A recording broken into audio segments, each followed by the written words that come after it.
بسم الله والحمد لله والصلاة والسلام على رسول الله وعلى آله وصحبه ومن والاه.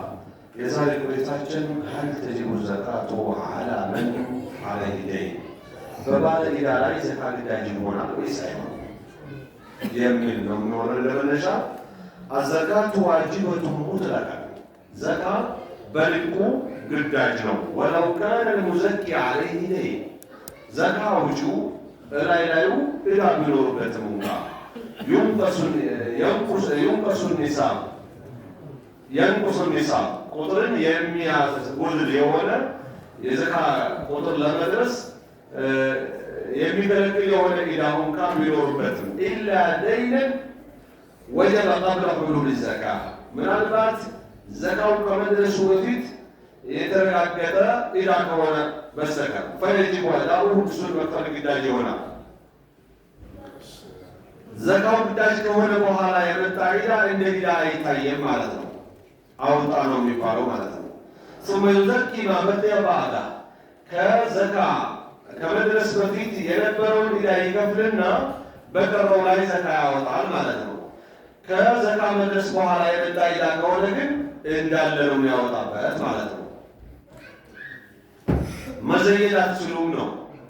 የዘካ ፐርሰንት ለመቀነስ ልትበደር አይሆንም ነው። ሳይደርስብህ በፊት የነበረ ዕዳን ነው መክፈል የምትችለው እንጂ ከደረሰብህ በኋላ የተበደርከው ብድር እንደ ብድር አይወሰድልህም። አውጣና እንደ ሆነ አድርግ ነው። ثم يزكي ما بقي بعده وبذلك تبرأ الذمة ጫንቃው ሊጠራ የሚችለውም በዚህ መልክ ነው ይላሉ።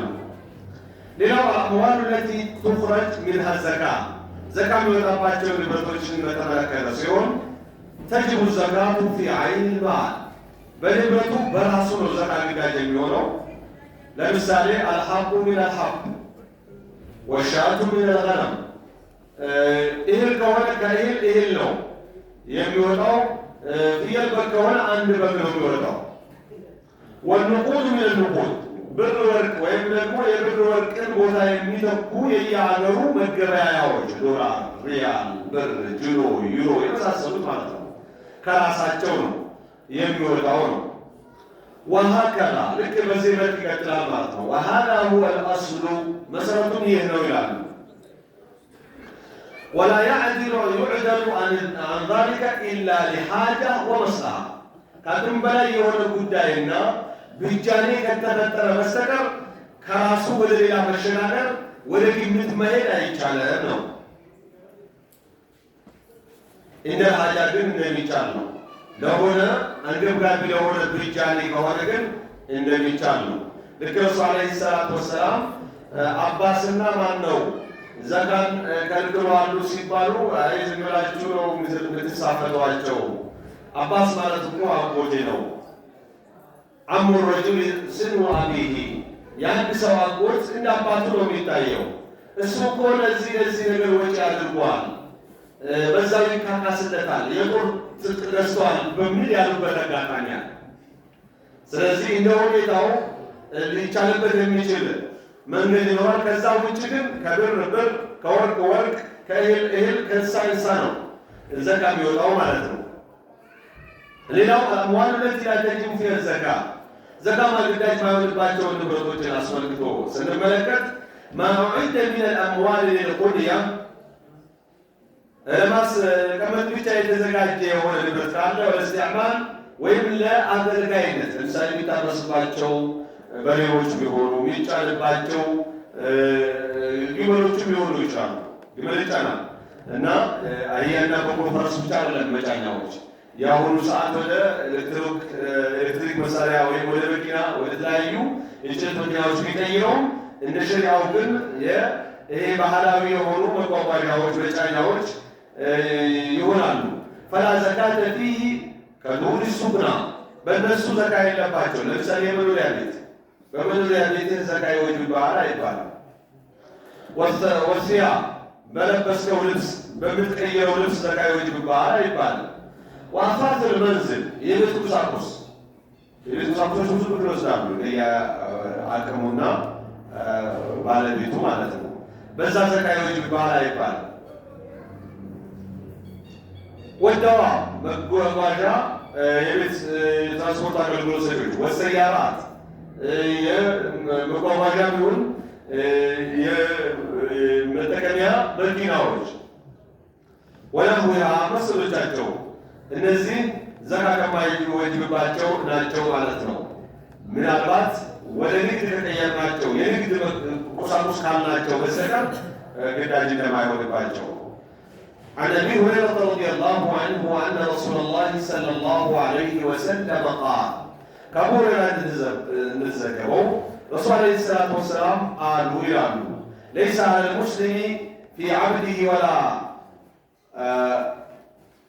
فرسه صدقة عند سولاي عند مسلم لاي بعد الكاي بارياوي شنقرنهم يقول بفرسو لاي زكاة يوجب بحال آية بحال النبروان ስለዚህ ለሰራተኞች ያዘጋጀናቸው ትራንስፖርት አገልግሎት ሊሆን ይችላል፣ እርሻ ሊሆን ይችላል፣ መጫኛ ሊሆን ይችላል፣ ዘካ ይወጅባቸዋል አይባሉም ነው። ሙተፈቁን ዐለይሂ ቡኻሪና ሙስሊም የተስማሙበት ዘገባ ነው ይላል።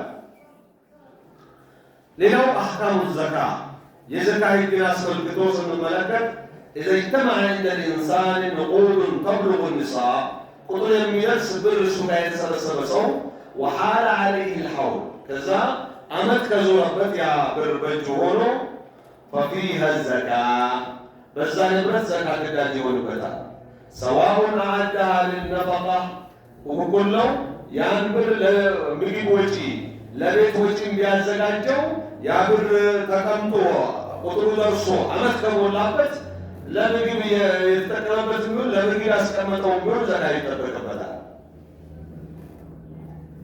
أو شراء أو الزواج أو شراء أقال لكن بيتان أسكمتو بيهون لا تيوش وين نقول لبيت مرجان أسكمتو بيهون أو لقضاء دين وين إذا مكفيهم يسكمتو بيهون بالرؤس السودان مطلوب درسو عمل اسكزور بدرس زكاة يوجب بحال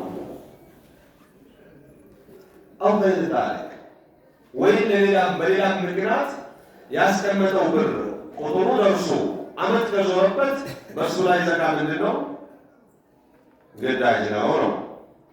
ወኢዛ ማተ መን ዐለይሂ ዘካ ዘካ ያለበት ሰው የአላህ ውሳኔ ሆኖ ከሞተ ወለም ዩኽሪጅሃ ነገር ግን ዘካውን ሳያወጣት ከሞተ አኽረጀሃ አልዋሪሱ ሚነ ተሪካ ቀብለ ልወሲያ ወቅስመት ተሪካ ዘካውን ቀድሞ ያነሳሉ።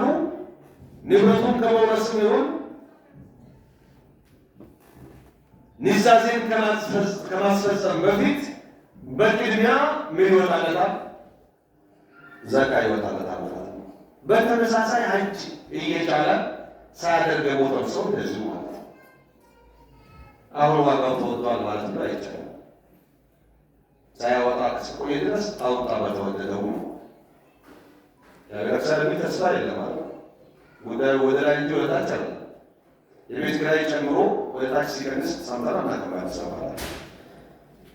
በተመሳሳይ ትራንስፖርት አገልግሎትም እንደዚሁ የነገራቶች ሽያጭም ረከሰ የሚባለው ወደ ላይ ከፍ ማለት ሲያቆም ነው እንጂ ወደ ታች ይችላል እንዴ?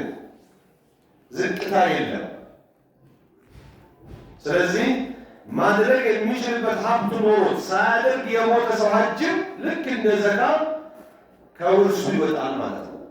የዘካ ግዳጅ የሐጅ ግዳጅ ንዛዜውም ይሁን ውርሱ ተግባራዊ ከመሆኑ በፊት ይቀነሳል ማለት ነው። የሰው ዕዳም ካለበት ልክ እንደዛው የአላህ ዕዳ ከንዛዜ ማስፈጸምና ከውርስ በፊት የበኒ አደም የሰው ዕዳ ከንዛዜ ይሁን ከውርስ ክፍል በፊት ይነሳል ማለት ነው።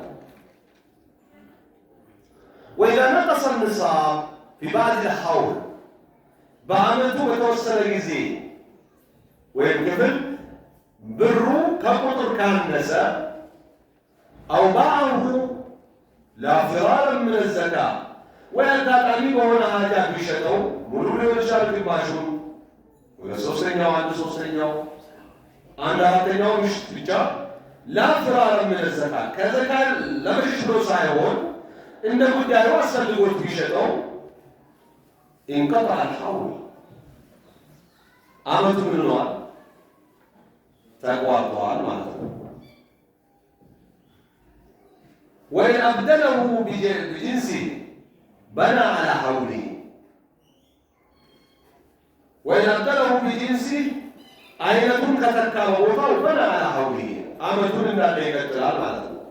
كانت تكا تقوى الطوال.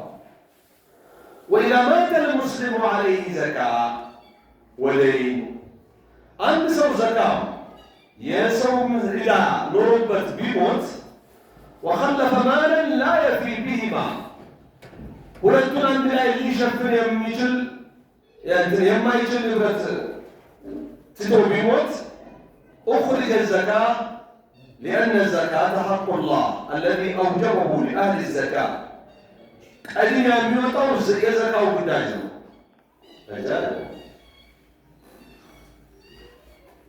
ለማን ግዳጅ ያደረገው ነው? አላህ ለዘካ ለሚገቡ ምስኪኖች ማለት ነው። والله أحق بالوفاء የግለሰብ ዕዳን ከመክፈል የአላህን ዕዳ መክፈል እጅግ የተገባ ነው። ثم سعي في قضاء الدين ከዛም የግለሰቦችን ዕዳ በመክፈል ምን ይደረጋል? እንቅስቃሴ ይደረጋል። አውፉ ሊያስብሉት ይችላሉ። ግለሰቡን ዘመድ ሊከፍለው ይችላል። ኢስላማዊ መሪ ካለ ሊሸፍን ይችላል። አውቃፍ እስላም የሚባል የእስላም ችግረኛ መርጃና እነዚህ ያሉ ባለዕዳዎችን ለመክፈያ አቅመ ደካማዎችን መጦሪያ ካለ ከዛ ሊከፈልለት ሁሉ ይችላል። የአላህ ግን መቅረት የለበትም። ቀድሞ መከፈል አለበት። ያለው በሰውኛው በሆነ ሰው ይዘምነው ሸሪዓው ግን በደይኑ ላይ አሐቁ አን ይቅዳ የሚል ሐዲስ አለ። የአላህ ዕዳ ሊከፈል እጅጉን የተገባ ነው የሚል ሐዲስ አለ እና በዚህ መልክ ነው ሊስተናገድ የሚገባው ነው የሚለው። አላህ እናንተንም በሰማችሁት ብትጠቀሙ ያደርጋችሁ እኔንም ባሰማኋችሁ እያልኩኝ የዛሬ ቆይታችን እስከዚህ ጥያቄ ነው። እሺ እንዳይዘጋ ጥያቄ። እሺ ይሄ የሀጂ ተባረክ